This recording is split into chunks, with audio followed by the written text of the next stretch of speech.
Listen closely. Every human being carries within them a flame, a spark of divine fire, a silent echo of eternity whispering in their soul, "You were not born to crawl, you were born to soar."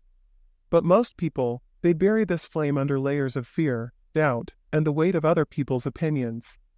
They trade their wings for chains, their voice for silence, and their destiny for comfort. And yet, throughout history, the men and women who broke the chains, who dared to listen to that fire within, became immortal. They were not gods, they were not born different, they simply refused to bow before fear. Iqbal once declared, "Tu Shaheen hai, parwas hai kam tera. Tir salmi Osman or Behane." You are the eagle, your destiny is not to sit in cages but to break the horizon. True power, my friend, is not in gold, not in status, not even in talent. True power lies in igniting your purpose and conquering fear. The battlefield of the mind. Every morning when you wake up, before you check your phone, before you speak a word, there is already a war raging inside you, the war between two voices, one that whispers possibility, and another that screams limitation. One voice says, "You can rise. You can create. You can become." The other insists, "Stay where you are. Don't risk it. Don't try." This battlefield is invisible, but it decides everything. Abraham Lincoln fought this war when he lost election after election and still believed destiny had chosen him. Thomas Edison fought it in the silence of his lab after failing 10,000 times, refusing to call it failure, calling it learning. Walt Disney fought it when banks laughed at him, when critics mocked him, yet he built a world of dreams anyway. The greatest empires were not first built on land or stone, they were built in the mind. That is where your war is. If you lose in your mind, the world will never even know your name. But if you win here, in the quiet unseen chambers of your thoughts, the world cannot stop you. The illusion of fear. What is fear? It is nothing more than imagination misused. Fear is a story you tell yourself about a future that does not yet exist. It is the mind painting shadows on walls and calling them monsters. And yet, how many destinies has fear stolen? How many songs died unsung? How many inventions unborn? How many leaders silenced, not by chains, not by prisons, but by the quiet poison of fear? Iqbal challenged us to break this poison, to realize that fear is the cage of the weak. He urged the believer to stand before the storm and say, "Samandar bi teri laran asi hai, sahel bi tera hai." The ocean and the shore both belong to you, why then would you bow before waves? History confirms this truth. Henry Ford did not invent the automobile. But he dared to mass-produce it when fear told others it was impossible. Oprah Winfrey did not escape hardship because life was kind, she conquered fear of rejection, of poverty, of failure, and rose because she chose not to let fear define her. And you, what about you? How much longer will you let fear dictate the script of your life? Igniting purpose. If fear is the chain, then purpose is the fire that melts it. Without purpose, power is wasted. Without purpose, life is mere survival. You see, a man without purpose is like a ship without a compass, drifting, moving, but going nowhere. Iqbal's philosophy was never about small ambitions.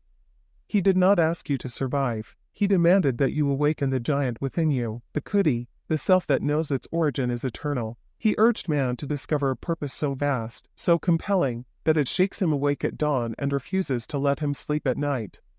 Look at the giants of history. Alexander was not satisfied with Macedonia, he burned to see the ends of the world. Steve Jobs was not satisfied with computers, he wanted to put the power of creativity in every hand. Elon Musk is not satisfied with Earth, his eyes are set on Mars. Purpose transforms ordinary mortals into legends. Without it, you will drown in distractions. With it, you will cut through storms. So ask yourself, why are you here? What burns inside you? What dream terrifies you so much that you keep pushing it aside? That is your calling. And true power begins when you stop running from it and start running toward it. The discipline of destiny. But purpose alone is not enough. Dreams without discipline are hallucinations. You cannot wish your way into greatness, you must work your way into it. Discipline is the bridge between purpose and power. Iqbal warned us against a life of slumber, of complacency, of wasting the gift of time. He reminded us that even the eagle's wings mean nothing if it refuses to fly. To conquer fear, To ignite purpose, you must marry your vision to daily discipline. Look to history again. Edison kept a rigid schedule, testing relentlessly. Andrew Carnegie read daily, surrounding himself with wisdom greater than his own. Muhammad Ali woke at dawn, training long before his opponents even rose. Their power was not luck, it was discipline. And you must decide, will you rule your day, or will the day rule you? Because success does not come to those who wait. It comes to those who prepare. The power of belief. Yet even discipline is hollow without belief. Belief is the seed from which power grows. It is the invisible force that turns vision into reality. When Iqbal declared that nations are born in the hearts of poets, he was pointing to belief. Before Pakistan existed on the map, it existed in the hearts and minds of believers. Before the light bulb existed, it was a stubborn belief in Edison's imagination. Before airplanes filled the sky, it was belief that made the Wright brothers risk ridicule and death. Belief creates worlds. And lack of belief destroys them. Do you believe you are destined for more? Not casually, not as a wish whispered at midnight, but with the fire of conviction? If not, you will bow before fear. But if yes, if you dare to believe with every fiber of your being, the universe itself conspires to open doors. Resilience, the fireproof soul. But even belief will be tested. Life is not gentle with dreamers. The path of purpose is paved with trials. You will be rejected, mocked, betrayed. You will fail. And then you will fail again. But resilience is the mark of the truly powerful. Resilience is the ability to walk through fire and come out stronger. It is the refusal to break, even when the world tries to shatter you. Lincoln failed in business, lost elections, battled depression, yet became one of history's greatest leaders. Nelson Mandela endured decades in prison, yet emerged not bitter, but stronger, leading a nation to freedom. Iqbal himself faced critics who mocked his vision. Yet he never bent. He wrote, he spoke, he dreamed until his words became the fuel of a movement. You must decide, will hardship make you bitter, or will it make you better? Because the fire will come. But the soul that refuses to bow before it becomes indestructible. The secret of gratitude.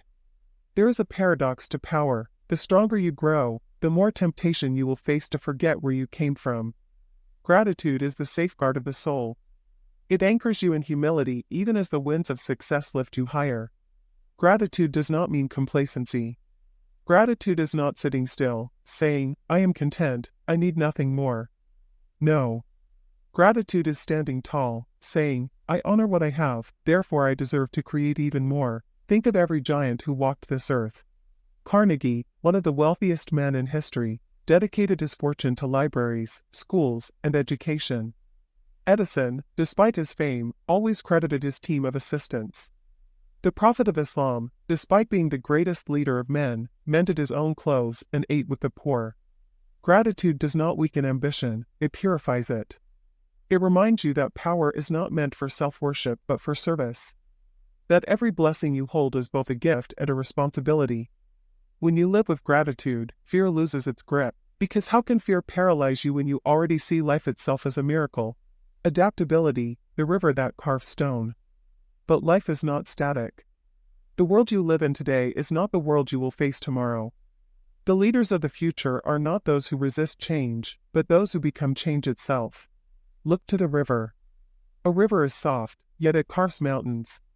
It bends, it adapts, it shifts, but it never stops flowing. That is the secret of adaptability. The businesses that thrived were those that evolved. Ford built the assembly line when others clung to tradition. Amazon shifted from books to everything when others feared expansion. Netflix moved from DVDs to streaming while competitors perished. Iqbal urged us to embrace Tajdid, renewal of the self, renewal of vision, renewal of life. To not fear change, but to wield it. For those who adapt, obstacles become stepping stones. But those who cling to the past, they are buried by it. Self-mastery, the crown above all crowns. But what is the worth of conquering the world if you cannot conquer yourself? Iqbal's philosophy of khudi, selfhood, is not arrogance. It is mastery. It is the realization that before you can rule kingdoms, you must first rule your impulses. Before you can command men, you must command your own desires, your anger, your distractions. History confirms this truth. Alexander conquered nations, but it was his lack of self-mastery that led to his downfall. Marcus Aurelius, though an emperor, ruled himself through stoic discipline. Gandhi, frail in body but mighty in spirit, commanded millions through self-mastery alone. Self-mastery is the foundation of freedom. Because the man who is a slave to his appetite, to his laziness, to his fears, he may wear a crown, but he is still a slave. The man who governs himself, however, he is already a king. Vision, seeing beyond the horizon. Purpose ignites the fire. Discipline fuels it. Belief sustains it. Resilience protects it. But vision directs it. Without vision, power becomes chaos. Without vision, energy is wasted on trivial pursuits. Vision is what turns ordinary life into legacy. Every empire began as vision. The United States was a vision in the minds of revolutionaries before it was a nation. Pakistan was a vision in the poetry of Iqbal before it was drawn on maps. Apple was a vision in a garage before it was in every hand, but vision requires courage. Because when you hold a vision, the world will laugh. They will mock you, doubt you, betray you. But the visionary walks not by sight, but by faith. He sees the horizon beyond the storm. Iqbal told us, Sidaran se aage jahan or bihain. Beyond the stars are worlds yet to be conquered. The visionary is the one who dares to believe it. The climax, awaken the lion within. And so I ask you, what will you do with your flame? Will you smother it with excuses?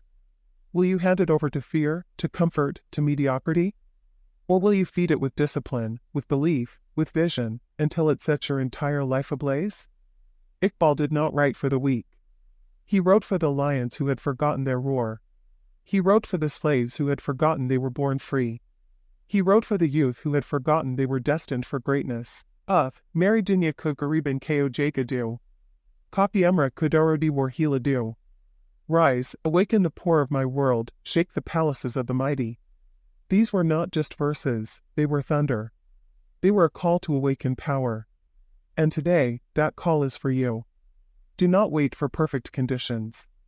Do not wait for permission. Do not wait for fear to vanish, it never will. Power belongs to those who act despite fear. The secret of true power is simple: ignite your purpose. Conquer your fear. Rule yourself, and the world will bow, not to your wealth, not to your titles, but to the unstoppable force of a soul awakened. So rise.